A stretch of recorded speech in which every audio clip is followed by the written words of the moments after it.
E o maior medalhista da história dos Jogos Olímpicos, Michael Phelps, foi escolhido para carregar a bandeira americana na cerimônia de abertura dos Jogos na próxima sexta-feira à noite.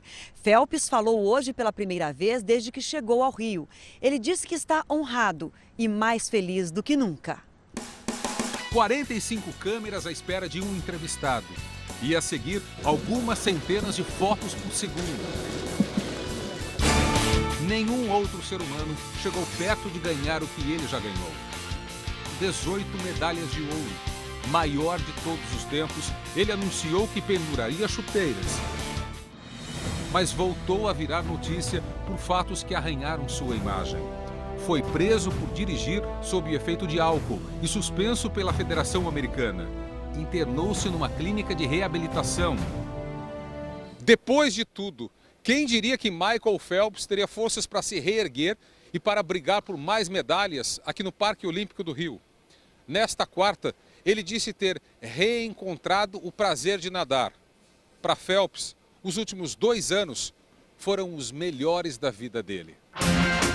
Ao sair da clínica de reabilitação, ele anunciou o casamento com a antiga namorada, Nicole Johnson, finalista do Miss América. Boomer Phelps nasceu em maio deste ano. No Rio, Michael contou o que sentir ao ser eleito porta-bandeira dos Estados Unidos na cerimônia de abertura. Tremendamente honrado. Será a quinta e última Olimpíada? Sim, provavelmente, ele brincou. My potential last Olympics. Para o super-herói das piscinas, o sonho de consumo é ser apenas um sujeito normal fora d'água. Daqui a pouco eu volto com outras informações ao vivo do Rio de Janeiro. Até já. Até já, Adriana. Um homem foi detido por enviar mensagens com ameaças ao metrô de São Paulo. Com as Olimpíadas, qualquer fato pode gerar tensão e trabalho para as autoridades de segurança. Mesmo detido, Luiz Antônio Badula Júnior saiu rindo do posto de polícia. O contador, de 42 anos, era investigado há 10 dias por ter feito ameaças de ataque ao metrô de São Paulo. Nas mensagens enviadas ao serviço de usuário, ele indicava para o grupo extremista Estado Islâmico o local do centro de controle da companhia e dizia para explodir. Aqui revela os motivos: chegar atrasado no trabalho por problemas nas linhas.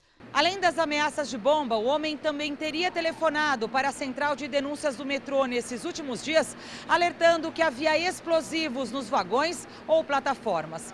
Toda vez que isso aconteceu, o serviço precisou ser interrompido para a varredura da polícia. O contador negou ligação com grupos extremistas. Diz que foi uma forma de protesto. Você pega o metrô? Pego. Então tá bom. O senhor fez isso como protesto, então é isso? Foi um protesto.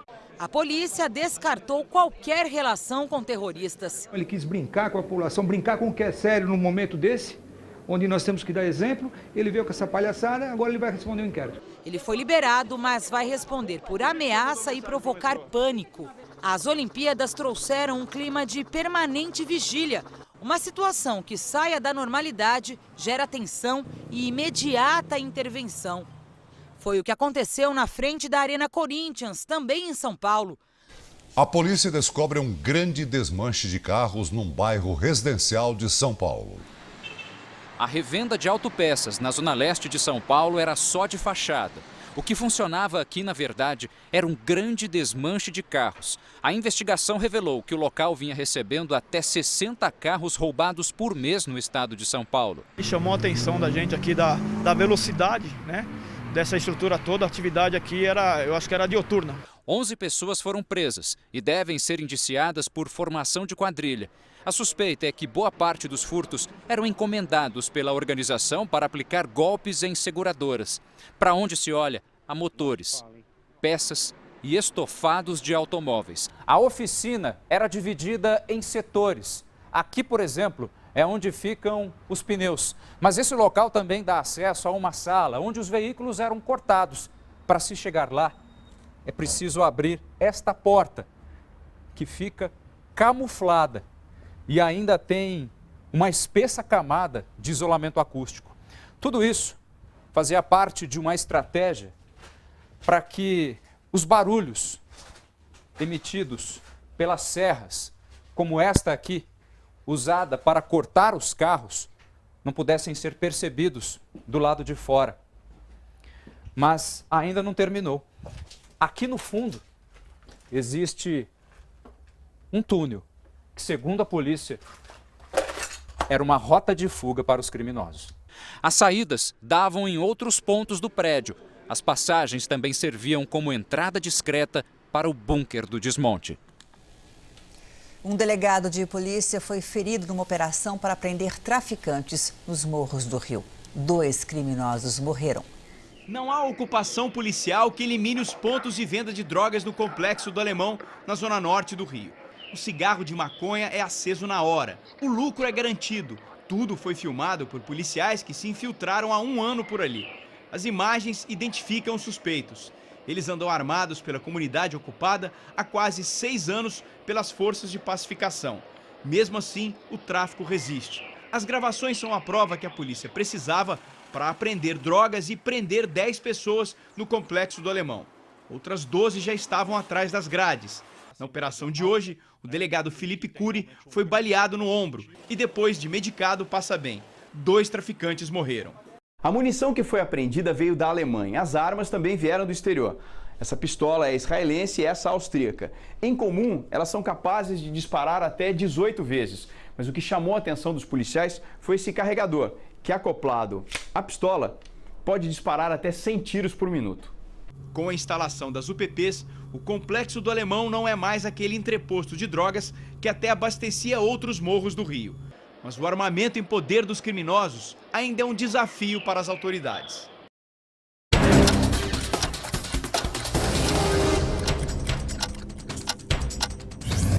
Uma onda de roubo a caixas eletrônicos assusta os pernambucanos. Essa madrugada, uma agência de Bom Jesus, no Agreste, foi atacada por criminosos. Foram mais de 70 explosões de caixas eletrônicos no estado só no primeiro semestre desse ano. Algumas dentro de prédios públicos. Tropas federais começaram a chegar ao Rio Grande do Norte para reforçar a segurança no estado. Há quase uma semana, 31 cidades já foram alvo de ataques de criminosos. Nessa madrugada, em Mossoró, um ônibus foi queimado e um posto de combustíveis parcialmente incendiado. A ordem para os ataques parte de dentro dos presídios. O Procurador-Geral da República, Rodrigo Janot, recorreu da decisão do Supremo que concedeu liberdade a Paulo Bernardo.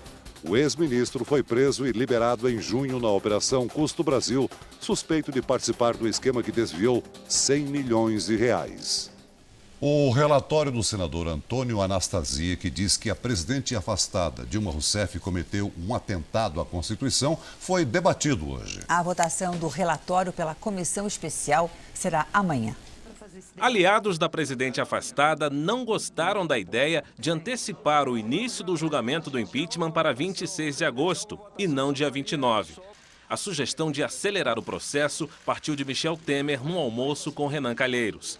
Temer quer ir à China para uma reunião das 20 maiores economias mundiais no início de setembro, já como efetivo. Nós estamos a nos socorrer com o presidente Lewandowski dessa manobra que vem sim lá do Palácio do Planalto. Aliados do governo falam em tentativa de atrasar o processo. Desde o início desse processo, que o que se observa é a tentativa de obstrução dos trabalhos, de procrastinação deste feito, para que o Brasil continue aprofundando sua crise. A data só será definida pelo ministro Ricardo Lewandowski na terça-feira, depois que todos os senadores votarem no plenário pelo seguimento ou não do processo. O presidente do Supremo Tribunal Federal explicou que decidir antes disso seria fazer juízo de valor antecipado. Numa região marcada por conflitos, a lição vem do esporte.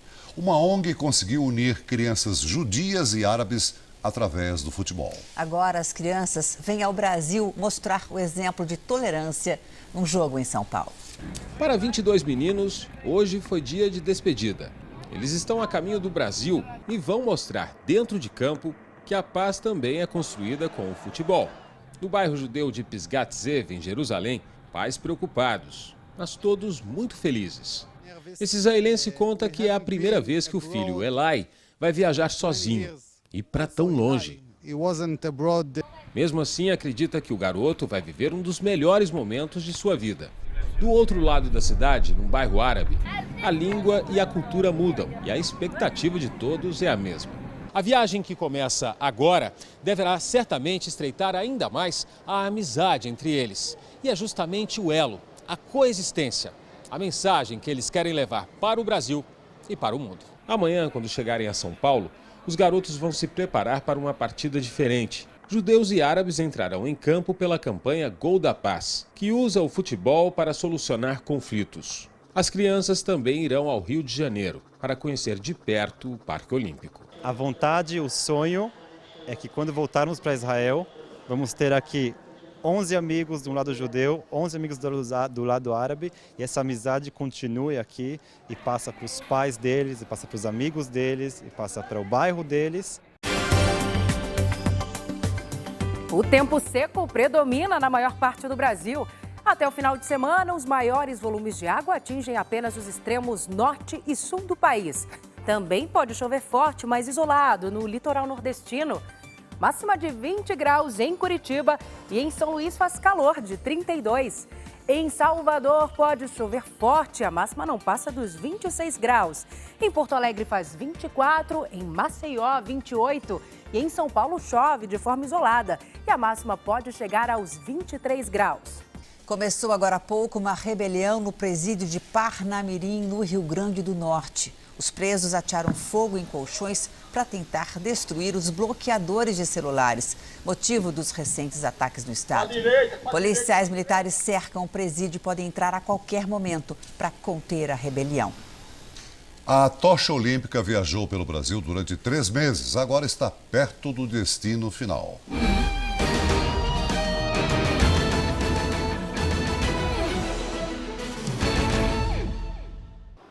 A tocha saiu de Niterói hoje cedo e chegou ao Rio de Janeiro pela Baía de Guanabara.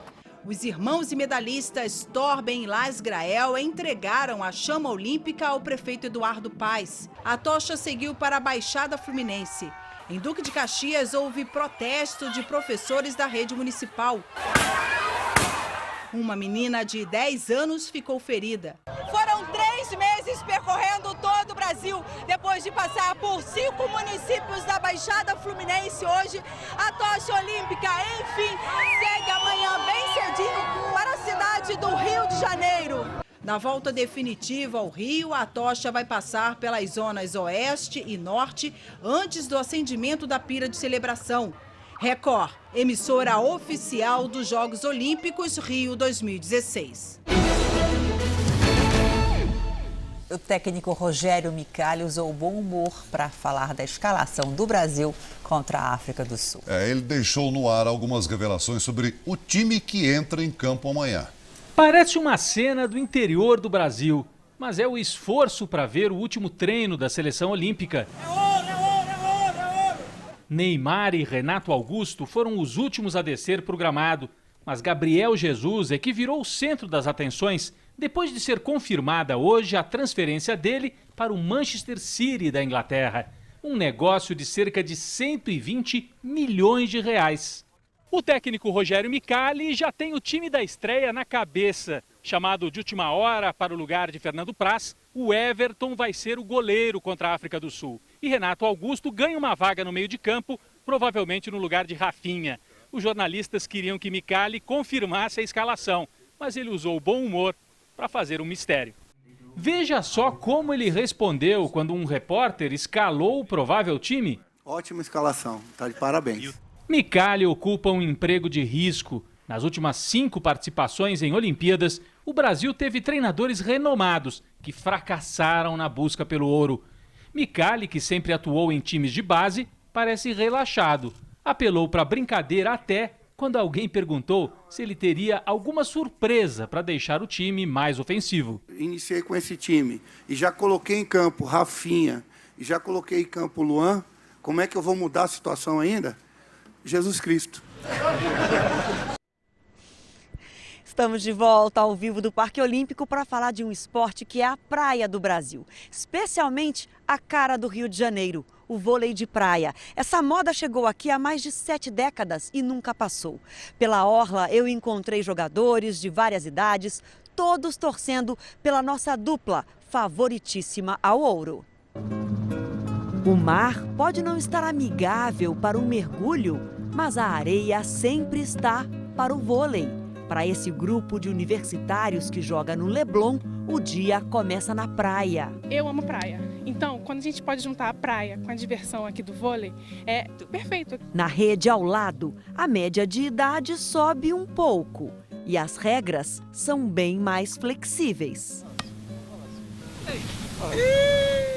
Seu Elias é o veterano do pedaço, joga vôlei de praia há 64 anos. É verdade. Todo dia? Todo dia, né? Enquanto de menos sábado e domingo, que é folga do artista. Rio de Janeiro, anos 40.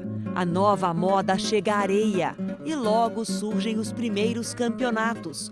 Não em duplas, eram 6 contra 6. O artista Elias estava lá, cheio de energia.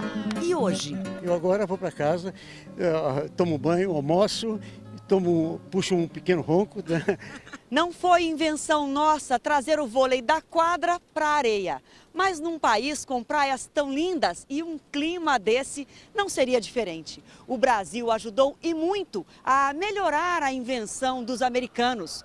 Por isso, nessas Olimpíadas, a gente pode dizer sem medo de errar, não somos o país do futebol, mas o país do vôlei de praia.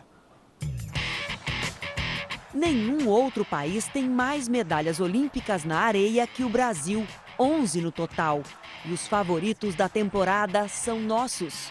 Alisson, 2,3 metros, um gigante, como define o parceiro. É um vigor físico, é muito grande. E... um mamute. É um mamute, exatamente. Bruno, só 1,85. É o baixinho que faz mais, tira o coelho da cartola.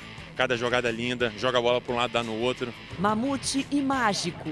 Os atuais campeões mundiais vão eletrizar a arena de Copacabana, que tem a forma de um anfiteatro, com capacidade para 12 mil pessoas. Se o senhor vier, eu mergulho com todo mundo, com 12 mil pessoas nesse mar lindo que eu tanto adoro, sonhando com isso e acreditando muito. Olha, esse solzão que você viu aí foi no comecinho da semana, hoje ficou nublado, mas Alisson e Bruno estreiam no sábado, tomara que com tempo bom. Agora tênis, as irmãs americanas Serena e Venus Williams treinaram hoje aqui no Parque Olímpico. Elas vão disputar juntas e tentar repetir o desempenho das últimas 3 edições dos Jogos. Elas são tricampeões olímpicas e Serena está classificada como a número 1 do mundo. Agora, os outros destaques do dia, com o nosso Giro dos Repórteres.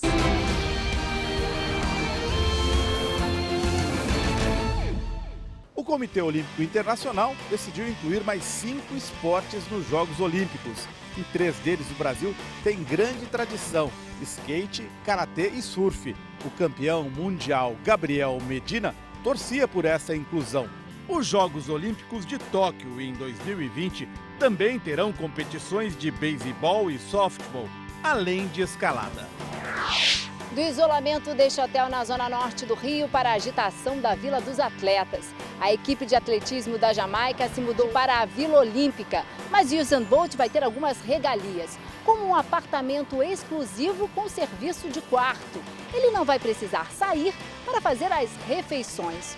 Tudo isso para manter a privacidade de um dos maiores astros dos Jogos que busca o tricampeonato olímpico. Mas na chegada à vila, uma ameaça de bomba obrigou os jamaicanos a desembarcarem do ônibus antes da entrada. Apesar do susto, Bolt saiu tranquilo e ainda ajudou a carregar as malas. O último treino aberto da seleção feminina de handebol do Brasil aconteceu nesta quarta-feira aqui na Arena do Futuro, palco durante as Olimpíadas. O time estreia no dia 6 de agosto contra a atual campeã olímpica Noruega. E nessa reta final para o início dos Jogos, o técnico disse que não há mais ajustes. A equipe está preparada e mantém o foco em busca de um título inédito. A gente está dando o nosso melhor, a gente está aqui de coração, corpo e alma. Agora já estamos aqui, agora é até o final.